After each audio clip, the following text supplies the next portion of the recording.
안녕하십니까. 신의균의 군사TV 디펜스 브리핑입니다. 오늘도 역시 전세계 각종 군사 안보, 국방, 무기 관련한 소식 중에 중요한 소식 간추려서 브리핑 해드리겠는데요.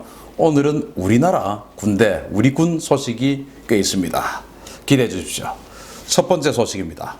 우리 군이 KC-330 시그너스 공중급유기가 도입 후에 처음으로 병력 해외 파병에 동원된다는 소식입니다. 공군에 4대가 도입된 KC-330 시그너스 공중급유기가 이달 말에 아랍에미레이트 연합 군사훈련협력단 일명 아크 부대의 파병에 투입된다고 국방부가 밝혔습니다. 다음 달 3일 기존에 파병된 아크 부대 16진과 교대하는 아크 부대 17진 170여 명과 물자 10여 톤은 이달 30일 인천국제공항에서 UAE 아부다비 공항까지 약 7,000km 노선을 직항으로 비행할 예정입니다. 군은 그동안 국내 항공사 대형 여객기를 전세내어서 아크 부대 병력을 수송해 왔는데요. 공중급유기 겸 수송기로 사용할 수 있는 KC-330이 우리 군 병력의 해외 파병에 투입되는 것은 이번이 처음입니다. 에어버스의 장거리 노선용 대형 여객기 A330을 기반으로 공중급유와 수송 임무가 모두 가능토록 제작된 이 KC-330은 평시에는 F-15K 10대, KF-16 전투기 20대의 연료를 공급해주는 공중급유기로 활용되지만 필요할 경우에 8개의 군용 규격의 팔레트 등 65톤의 화물을 싣고 최대 7,400km 거리를 비행하거나 좌석을 설치해서 최대 291명의 승객을 태울 수 있는 다목적 항공기입니다. 한편 지난 2011년부터 파견된 아크 부대는 UAE 군에 대한 교육 훈련을 지원하는 것은 물론 중동 지역 유사시에 우리 제외 국민을 보호할 수 있는 임무를 수행하는데요. 현지 평가가 좋아서 파병 기간이 매년 갱신되어서 10여 년째 주둔하고 있습니다. 자, 드디어 이제 우리 이 KC-330이 이런 임무에 투입되네요. 제가 지난 코로나19 바이러스 사태 때 중국에 가 있는 또는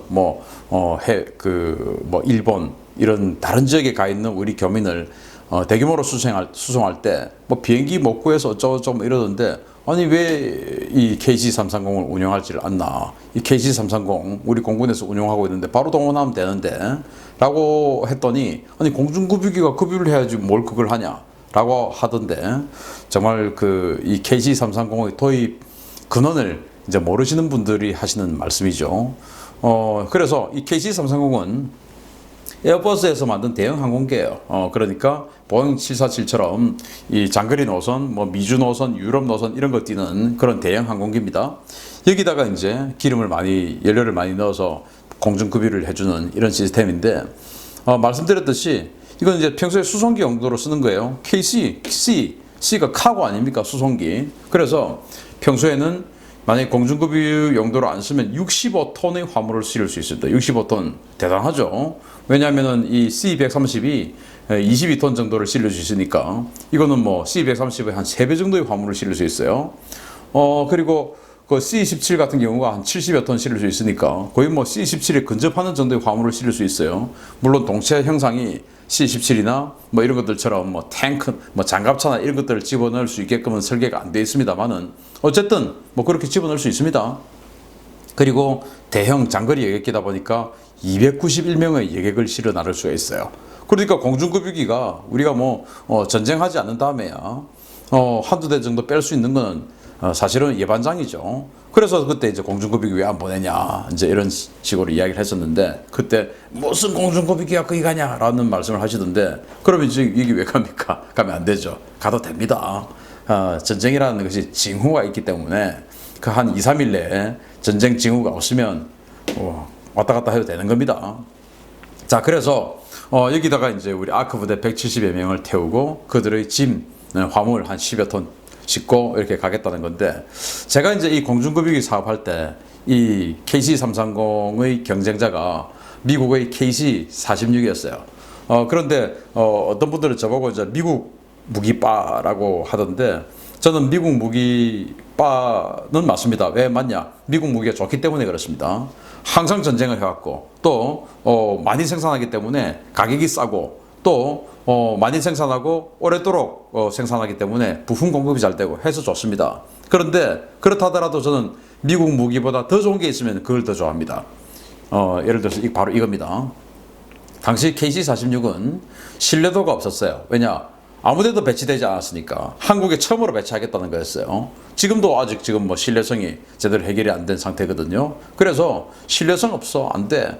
그래서 저는 이걸 더 선호했고, 또 이 KC-46은 굉장히 날씬하게 생긴 그런 여객기의 수송기예요. 그러다 보니까 짐을 이거보다 더 많이 멋있습니다. 또 승객을 이거보다 멋있습니다. 그래서 이런 경우에 우리 뭐 예를 들어서 과거에 리비아 교민 대철수 작전 이런 거 있었지 않습니까? 그런 거 할 때 우리 공중국이 쫙 가가지고 이제 네 대 가면 한 1000명씩 올 수 있으니까 이렇게 할 수 있는데, 예를 들어서 그 KC-46을 하면 그건 뭐 한 대당 한 100명 정도 이밖에 안 되니까 이걸 왜 하냐? 당연히 이거 해야지. 그러면 이거 이제 뭐 유지 부품, 아니 우리 대한항공, 아시아나항공에 A300, A330 천지로 있는데 그 부품 걱정이 왜 있냐? 이제 이렇게 해서 그때 저는 이걸 더 지지를 했었어요. 어쨌든 170여 명. 만약에 KC-46이었으면 이거 안 됐죠. 이 A330을 도입했기 때문에 이 작전을 투입할 수 있는 겁니다. 잘 되었습니다. 저 미국 무기 무조건 좋아하는 거 아닙니다. 좋으니까 좋아하는 겁니다.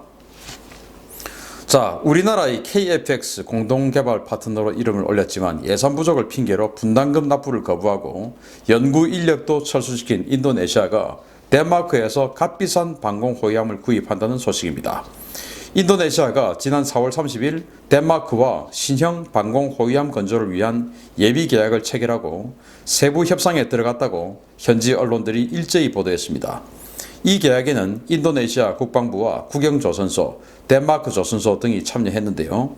이 계약에 따라서 덴마크 조선소 측은 인도네시아 해군을 위해 자국의 이베르 휘펠트급 에이파 방공 호위함 2척의 개조형 개발을 위한 공동기술 연구를 인도네시아 기술진들과 함께 시작하게 됩니다. 인도네시아가 2척을 구매할 예정인 이베르 휘펠트급은 6,600톤급의 방공 호위함으로 유럽 공동개발의 에이파 위상 배열 레이더와 SM-2 미사일 32발, ESSM 미사일 24발 등을 탑재한 중형 방공 호위함입니다.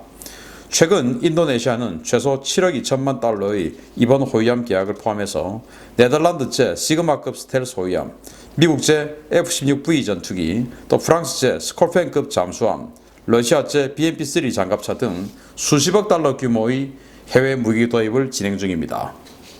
이런 상황에서도 KFX 분담금은 돈이 없어서 낼 수 없으며 정 받고 싶으면 고무, 원유 등 현물로 받아가거나 인도네시아산 조그만 그 CN-235 수송기를 구매해가라는 입장을 고수해가고 있는데요.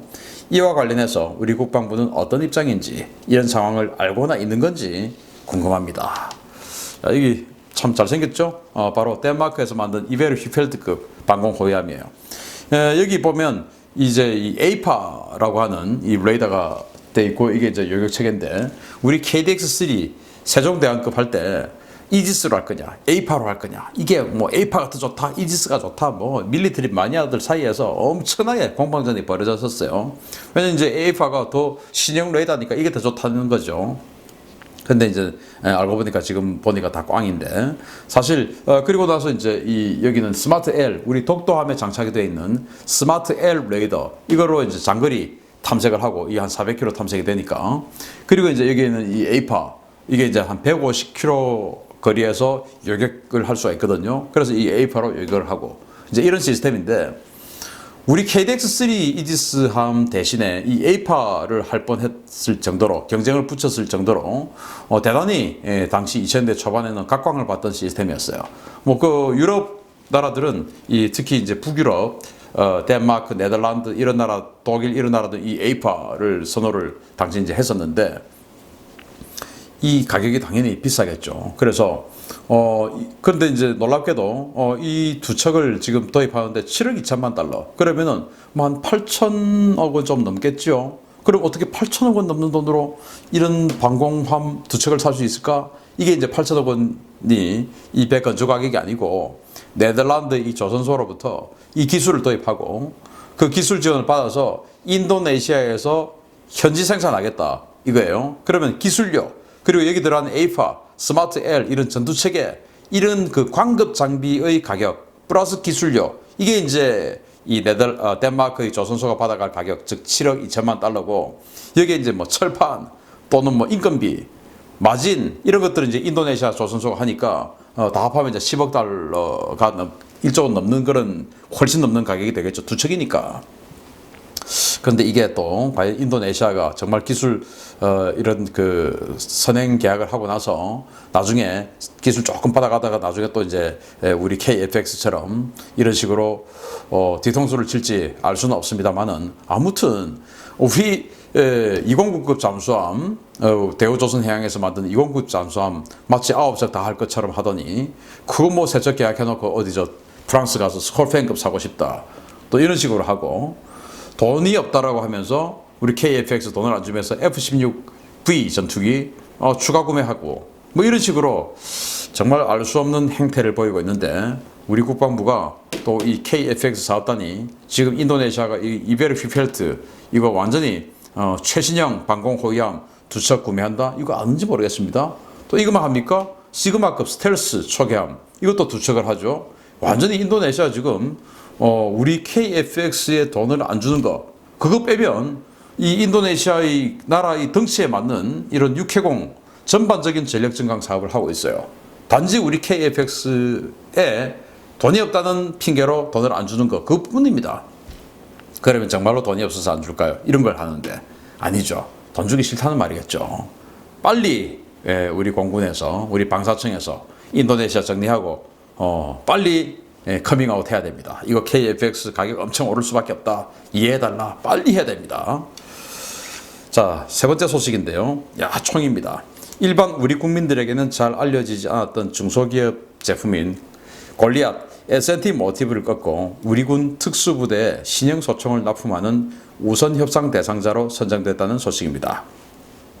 군 당국이 노후화된 K1A 기관단총을 대체하기 위한 차기 특수작전용 기관단총 구매 사업에서 다산기공을 우선 협상 대상자로 선정한 것으로 알려졌습니다. 이번 사업은 육군의 특수전사령부에 약 16,000 예정의 신형 기관단총을 2023년까지 납품하는 사업인데요. 육군은 최근 다산기공을 우선 협상 대상자로 선정하고 이 회사의 DSAR-15PC 모델 도입을 위한 절차에 착수했습니다. 최근 서방 선진 국가들의 특수부대 표준형 총기가 되어버린 독일 해클러 앤 코흐의 HK416 모델의 UAE 카라칼 라이센스 버전인 카816을 발전시킨 이 모델은 DSAR-15PC 가스 피스톤 방식으로 신뢰성이 매우 높고 미군의 4세대 탄약으로 선정된 6.8mm 탄약과 호환 가능한 모듈형 구조로 개발되었습니다. 이 모델이 관심을 받는 것은 반세기 넘게 우리 군 총기를 독점해온 공룡 S&T 모티브의 STC-16 모델을 꺾고 특전사의 차기 기관단총으로 선정됐다는 것인데요. 이 업체는 최근 핀란드군에 AK 소총의 발전형을 수출해서 업계의 관심을 받은 바 있습니다. DSAR-15PC가 보급되면 우리군 특수부대는 드디어 가스 직동식의 K1A에서 벗어나게 되는데요. 물속에 넣었다 쏘면 터질 수도 있는 이 K1A가 드디어 대체된다니 참 반가운 소식입니다. 자, 이게 이제 여러분들 뭐 요즘 젊은이들 그 배틀그라운드라는 게임을 하는 젊은이들 많죠. 우리 아들도 정말 뭐 집에서 공부 안 하고 열심히 그거 하고 있던데 거기 보면 뭐 온갖 총기 다 나오는데 이 HK416이라는 총이 자주 나옵니다. HK416은 독일에서 만들었는데 이게 이제 사자는 뭐냐? 바로 미국의 M4의 4 그리고 이제 16은 뭐냐? 416이니까 그건 이제 미국의 M16 이제 이거를 이렇게 짬뽕해서 만든 게 HK416인데 그걸 개량했어요. M4나 이 M16 같은 경우는 가스 직동식입니다. 그러니까 이제 약실에서 폭발을 하면 그 가스가 발생을 하죠. 그걸 가지고 이제 총알을 밀어주죠. 또 거기에서 이제 발생된 것을 가스를 가지고 한 바퀴 돌아 나와 가지고 이렇게 이제 한 바퀴 돌아 나와서 약실에서 폭발을 하면 가스로 총알을 밀어냅니다. 그리고는 위를 통해서 한 바퀴 돌아 나와서 그 가스를 가지고 바로 이제 동력을 삼아서 이제 노리서 후퇴 전진 시켜주고 총알을 다시 재장전할 수 있는 이런 그 재장전 시스템을 이제 그 가스로 하는 것이죠. 그래서 그런데 이 HK416은 중간에다가 가스로 바로 그냥 하는 게 아니고 피스톤을 넣었어요. 피스톤. 그래서 효율을 더 극대화시킨 것이죠. 그래서 피스톤을 넣다 보니까 이제 이 피스톤식이니까 구조가 약간 복잡해졌어요. 그런데 구조가 약간 복잡하다 보니까 물에 들어갔다 나왔을 때 물의 기포 뭐 이런 게 있어도 피스톤이 영향을 안 받는 거예요. 덜 받는 거예요. 그래서 물에 들어갔다가 나와서 바로 사격해도 사격이 되는 겁니다. 그런데 가스 직동식 같은 경우에는 뭐 기포가 있다든지 뭐 이렇게 되면은 이게 그 기포 때문에 가스가 제대로 공급이 안 돼가지고 폭발을 할 수 있는 이런 개연성이 있는 위험성이 있는 거예요. 그래서 이제 특수부대들이 물에 확 나갔다가 이게 안 되고 물에 들어갔다가 나오면 물 털어내야 돼. 털고 이렇게 다 털어냈냐? 없구나. 하면 이제 그때 사격. 이게 말이 되겠습니까? 그래서 우리 특전사가 가지고 있는 K1A 기관단총 있지 않습니까? 그게 이제 가스 직동식이에요. 그러니까 뭐 물속에 들어갔다 나오고 뭐 사진 찍은 거 다 뻥이죠. 그런데 이제 이 HK416은 그 M4와 M16을 개량해가지고 가스 피스톤을 넣었어요. 그래서 이제 안 터집니다. 이게 또 이제 족보가 더 복잡한데 이제 M16 이런 것들의 이 특허가 유효기간이 지나버린 거예요. 이제 아무나 그거 다 뺏길 수 있는 거예요. 그래서 이제 독일이 그걸 뺏겨가지고 HK416을 만들었고 또 UAE가 그거 보고 우리도 한번 만들어 볼까 해가지고 또 이제 카816이라는 걸 만들었어요. UAE 카라칼이라는 회사가 있는데 이게 이제 왕족이 운영하는 회사입니다. 그래서 카816이라는 걸 만들었는데 자기들 생산 시설 없으니까 이거 만들어줄 사람 했더니 이제 한국에 있는 다산기공이 우리 프레스도 있고 우리 총 잘 만들어요. 해가지고 한국의 다산기공이 이 UAE 카라칼사의 카816을 라이센스로 생산해 준 겁니다. 납품을 한 거죠. 생산해서. 그러니까 다산기공이 이거 뭐 구조 뭐 뻔한 거네 해가지고 이제 우리 한국에 납품을 하고 싶은데 문제는 그렇게 하면은 카816을 그대로 납품하면은 로열티를 UAE 카라칼에다가 줘야 되는 겁니다. 그래서 이제 그걸 살짝 이제 바꾼 거 마치 우리 이 갤럭시 S 같은 이런 노트 같은 이런 휴대폰에 끝 라운드를 살짝 더 줬다든지 이렇게 해서 디자인을 살짝 손봐가지고 DSAR-15P라는 총을 만들었어요. 그런데 이제 특수부대는 기관 단총을 써야 되니까 그걸 더 단축형으로 만들어서 카빈형이란 말이에요.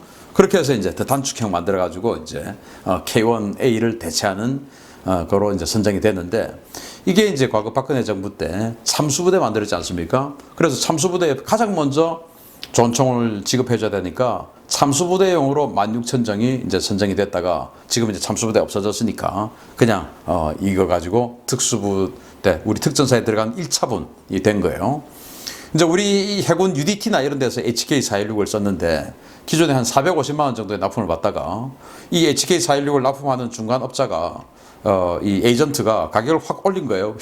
나밖에 없는데 니들 어떡할 거야 하고 이제 650만 원 정도로 불렀어요. 그래서 이제 UDT가 이건 못 사겠다. 그래서 이렇게 하던 차에 이렇게 돌고 돌아서 카816으로 왔고 그 카816도 써보니까 괜찮네. 이제 이렇게 된 거예요.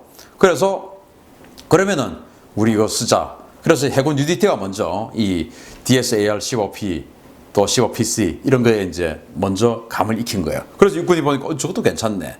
그래서 이제 육군 특수전용 이 시험 평가를 하는데 다산기공이 들어왔고 그리고 이제 이 기존의 S&T 모티브 이 S&T 모티브는 과거 이제 월남전 때 M16을 받았고 그 M16을 육군 조병창에서 이제 했죠. 그 조병창에서 이제 국산을 하는데 그 생산을 당시 이제 대우정밀에서 했어요. 그게 이제 부산 외곽에 지금 있는데 그 대우정밀이 이제 대우그룹이 나중에 IMF로 인해서 이제 풍지박산 났으니까 그게 이제 S&T 모티브라는 회사로 바뀌었어요.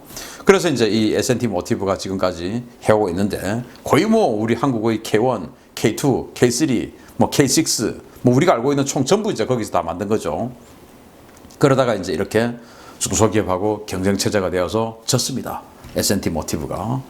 그런데 저는 뭐 제 방송을 오랫도록 보신 분들은 제가 S&T 모티브에서 생산하는 뭐 저격총이라든지 뭐 이런 것들 또 다 뭐 그다지 좋은 평가를 안 하는 거 아실 겁니다. 특히 K3 같은 거 그거 뭐 정말 이 탄 째밍의 정말 제왕이죠. K3 사수 여러분들 있을 겁니다. 전역하신 분들. K3 뭐 도대체 이게 총알이 나갈지 안 나갈지 장담이 안 되는 그런 총. 그걸 아직까지도 납품하고 아직까지도 생산하고 저는 용납이 안 되는 그런 회사였어요. 물론 거기서 뭐 다른 여러 또 사정도 있다라고 하던데 어쨌든 저는 그랬어요. 그런데 이번에 이렇게 경쟁을 통해서 중소기업이 됐다라고 하니까 그 S&T 모티브도 다시 정신 바짝 차리고 진짜 경쟁에서 이길 수 있는 우리 군이 잘 쏠 수 있는 이젠 더 이상 탄재밍 안 되는 이런 총으로 여러 총 만들어주기 바랍니다. 경쟁은 좋은 겁니다. 마치겠습니다. 감사합니다.